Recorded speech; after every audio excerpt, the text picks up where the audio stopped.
Close your eyes for just a brief moment and visualize the numbers in your bank account. Think about the years of labor, the countless hours of stress, and the daily sacrifices you have made to accumulate that exact figure. You look at that number and you feel a sense of security. You believe that money is safely yours. But what if I told you that an invisible, highly sophisticated machine is currently running 24 hours a day, 7 days a week, with the sole purpose of extracting the purchasing power out of your savings? You are being distracted by a massive, carefully orchestrated theatrical performance, and while you are watching the stage, your pockets are being picked.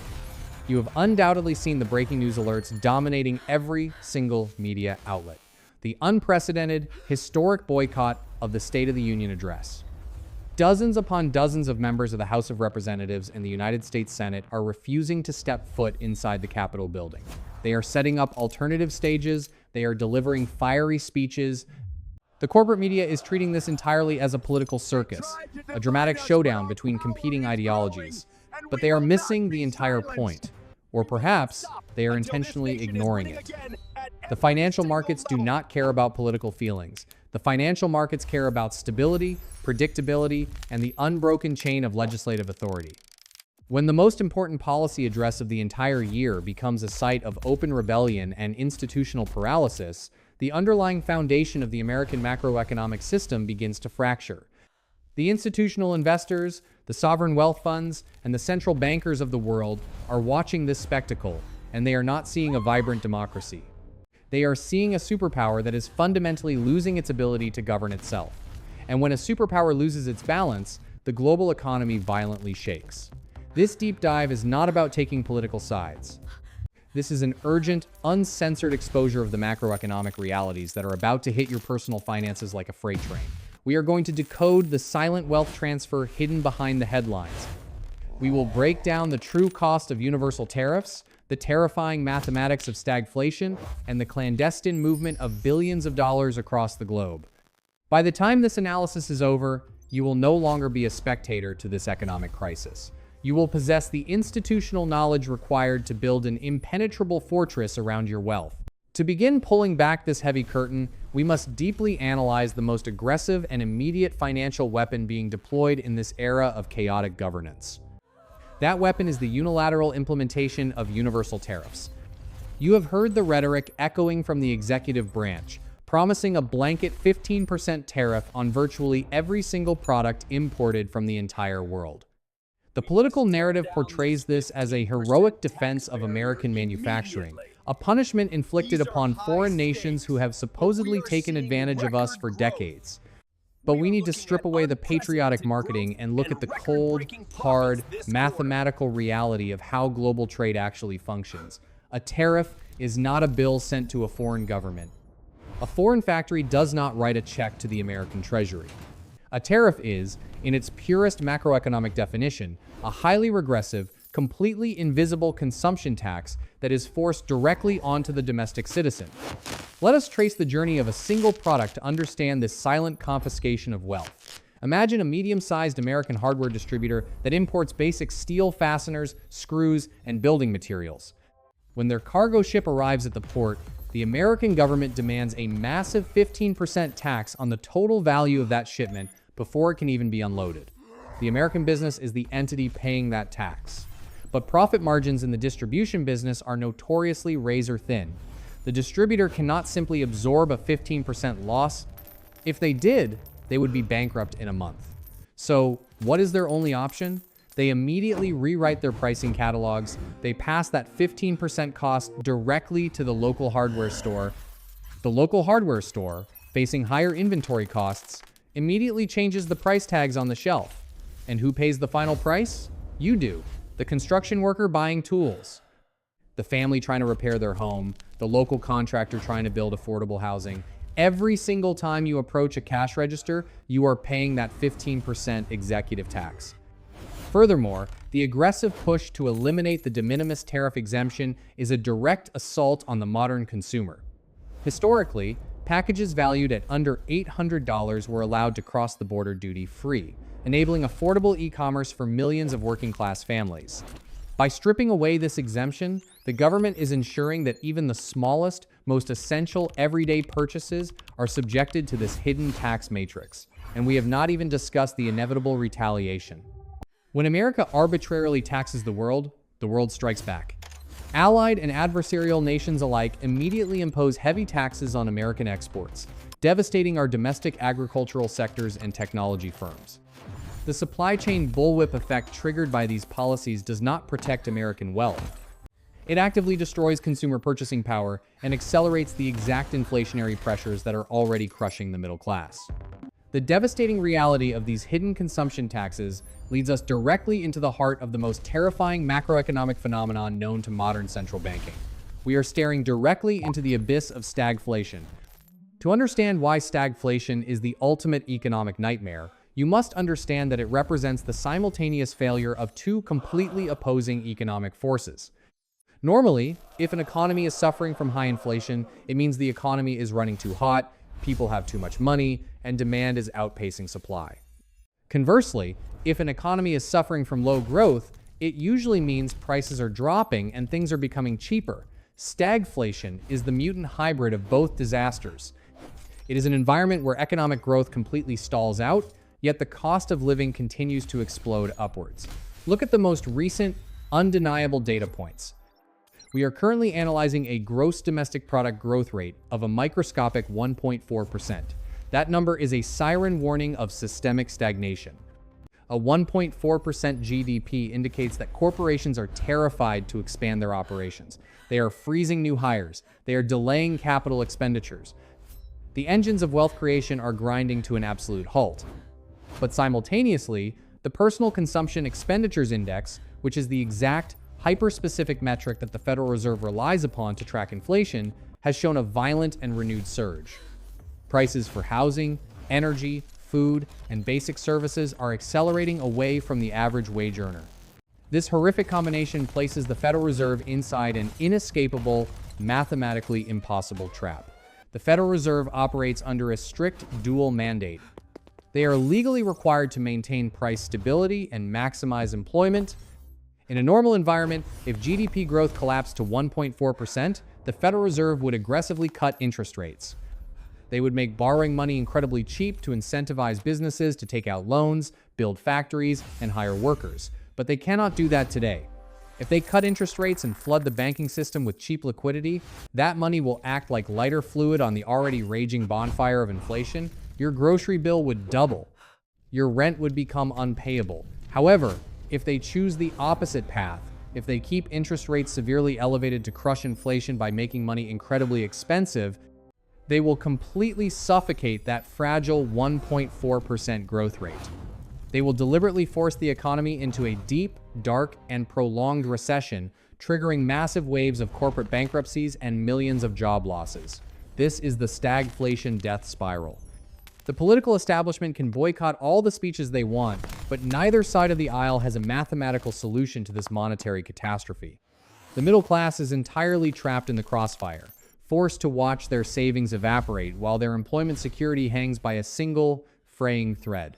While the average citizen desperately attempts to survive this stagflationary environment, a much larger, darker ideological war is being waged in the background over the fundamental structure of wealth distribution and taxation. The unprecedented division we see in the government is not just about personalities. It is a bitter war over who exactly is going to pay the astronomical bill for running the American empire. On one end of the spectrum, there is a fierce movement demanding the implementation of a strict 25% minimum tax on the billionaire class.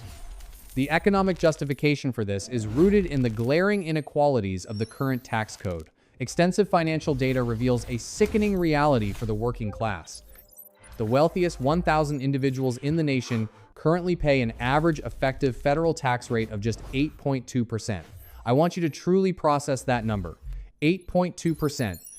A public school teacher, a night shift nurse, a firefighter, or a sanitation worker is surrendering a significantly larger percentage of their hard-earned paycheck to the government than individuals who control billions of dollars in assets. The ultra-wealthy do not earn their money through simple W-2 paychecks.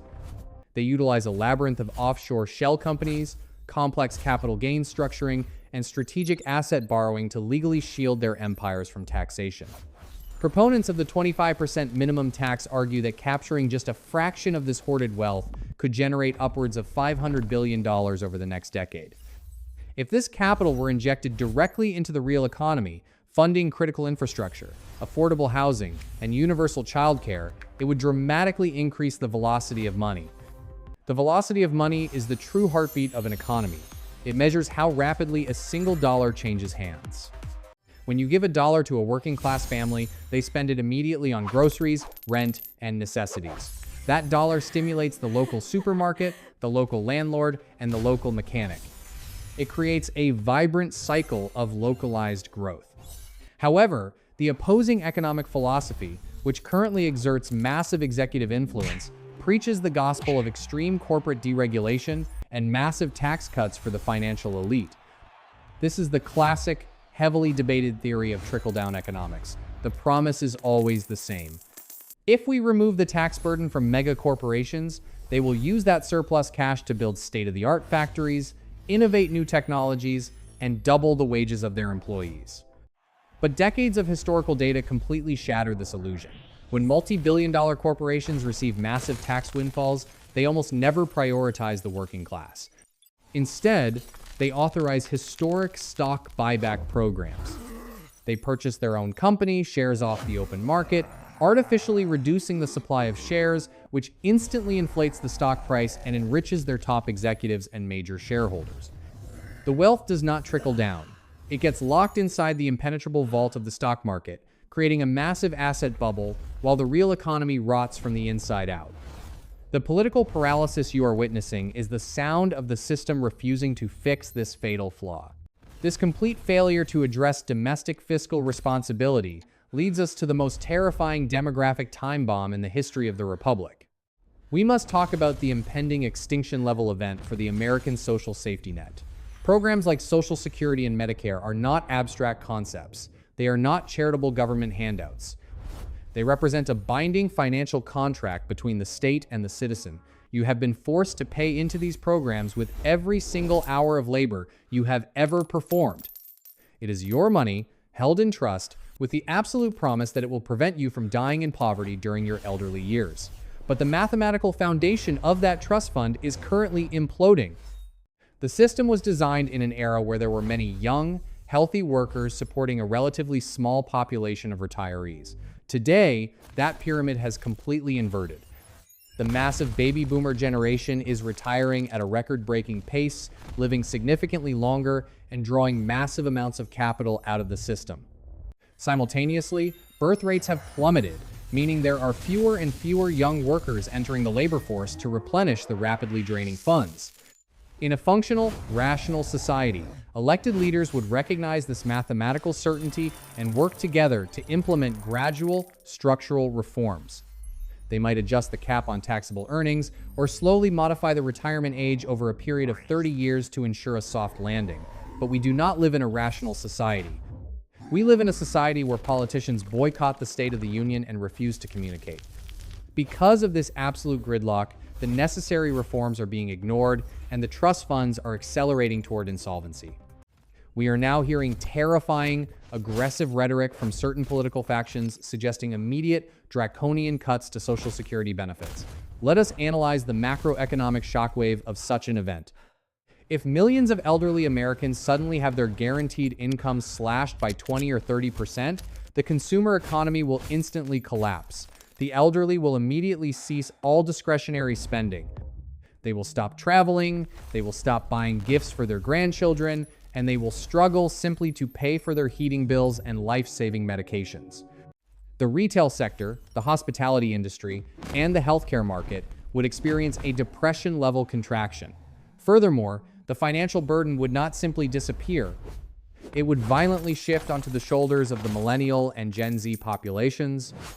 These younger generations, already drowning in student loan debt and entirely priced out of the housing market due to stagflation, would suddenly be forced to financially support their aging parents.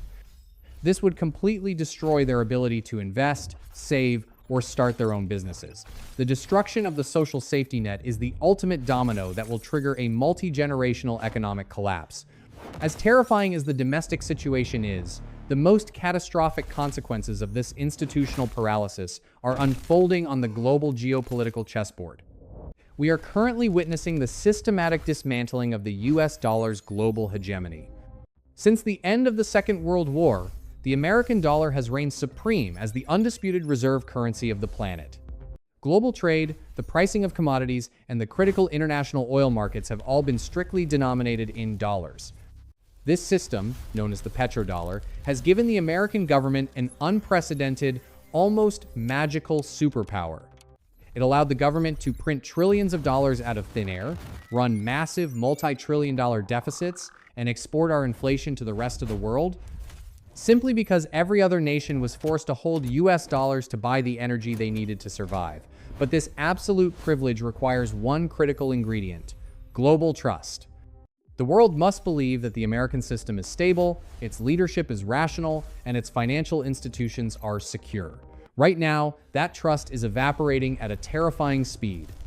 When foreign central banks look at Washington, they see a government that cannot even agree to sit in the same room for the State of the Union. They see an executive branch that bypasses the legislature, threatens long-standing military alliances like NATO, and arbitrarily slaps massive tariffs on historic trading partners. But worse than the rhetoric are the actual financial actions taking place in the shadows. We are tracking highly unorthodox, deeply alarming sovereign wealth transfers that bypass all traditional congressional oversight. There are explosive reports of billions of taxpayer dollars being funneled into obscure, unaccountable international entities, such as a $10 billion allocation to a so-called peace board with alleged financial ties to bank accounts in Qatar. We are seeing the seizure and opaque reallocation of foreign oil revenues from unstable regimes. When the global financial community witnesses this level of shadow finance, when they see billions of dollars moving outside the transparent banking system, they panic. They realize that holding their national reserves in US dollars is no longer a safe investment. It is a massive geopolitical liability. This fear is rapidly accelerating the process of de-dollarization. Competing superpowers and economic alliances, particularly the BRICS nations, are aggressively constructing alternative financial architectures to completely bypass the American banking system. They are establishing bilateral trade agreements to settle massive oil and commodity contracts in physical gold or local currencies. Every single time a barrel of oil is sold without using the US dollar, a massive crack forms in the foundation of the American empire. If the global demand for the dollar collapses, the artificial value of our currency will plummet. The cost of importing electronics, vehicles, and raw materials into America will skyrocket exponentially. We would experience a wave of hyperinflation so severe that it would make the economic struggles of the 1970s look like a period of supreme prosperity. How exactly do the financial elite, the masters of the universe on Wall Street, react to this impending apocalypse? I can assure you, they are not sitting at home watching the news and panicking. They are actively utilizing this chaos to execute the largest upward transfer of wealth in modern history. Wall Street operates entirely on sophisticated mathematical algorithms and complex risk assessment models. These models require a baseline of regulatory predictability to function correctly. When the political system breaks down, when executive orders replace legislative debate, that predictability vanishes. The market's reaction to this fear is perfectly captured by the VIX index, commonly known as the fear gauge of the stock market. When the VIX spikes, it means institutional investors are terrified of the unknown. But institutional fear does not mean they simply lose money. It means they change their strategy. The massive hedge funds, the trillion-dollar pension funds, and the elite asset managers immediately trigger defensive capital allocation protocols. They quietly and systematically liquidate their positions in highly speculative assets, growth equities, and overvalued technology companies. They take those hundreds of billions of dollars and they rotate them into impenetrable safe haven assets. We observe massive, silent accumulations of physical gold bullion. We see unprecedented inflows into short-term government treasury bills where they can lock in high interest rates while waiting for the dust to settle. They retreat to massive cash equivalents. They understand a fundamental rule of wealth that the average retail investor completely ignores. In an environment defined by deep political fractures, universal trade wars, and stagflationary pressures, the primary objective is no longer aggressive growth. The primary objective is absolute capital preservation. This massive, coordinated movement of institutional capital creates violent, unpredictable swings in the broader stock market. The stock market ceases to function as a rational barometer of corporate health. Instead, it devolves into a chaotic, highly manipulated casino. It reacts violently to a single inflammatory social media post or an unscripted political comment. It becomes a machine designed to shake out the weak hands. The average retail investor, emotionally driven and lacking access to institutional data, panics during the dips, sells their assets at a massive loss, and watches helplessly as the elite institutions swoop in to buy up those exact same assets at deeply discounted fire sale prices. The elite are using the political circus as a smokescreen to systematically drain the wealth of the uninformed public. The reality of this situation is harsh, it is unforgiving, and it is entirely inescapable. The era of blind faith in the system is officially over. You can no longer rely on the traditional, outdated financial advice of simply buying a generic index fund, holding it for 40 years, and hoping that the government will figure everything out. The government is not coming to save you. They are too busy fighting each other to even notice that the ship is sinking. We have permanently entered a new, highly dangerous macroeconomic paradigm. This is an era defined by weaponized global tariffs, suffocating stagflation, the slow death of social entitlement programs, and the very real threat of a de-dollarized global economy. The people who will survive and ultimately thrive in this coming decade are the ones who make a conscious, immediate decision to stop being victims of the headlines. You must elevate your financial intelligence to an institutional level. You must detach your emotions from the political theater and focus exclusively on the hard, macroeconomic data. You must track the balance sheet of the Federal Reserve. You must monitor the velocity of money. You must understand how to interpret the movements of the VIX index and the flow of global capital. Most importantly, you must aggressively restructure your financial life to be resilient against these systemic shocks. You need a portfolio that anticipates inflation, that is diversified away from total reliance on fiat currency, and that incorporates hard assets that cannot be printed or manipulated by a paralyzed Congress. The greatest transfers of wealth in human history always occur during periods of maximum crisis and maximum confusion. The wealth does not evaporate.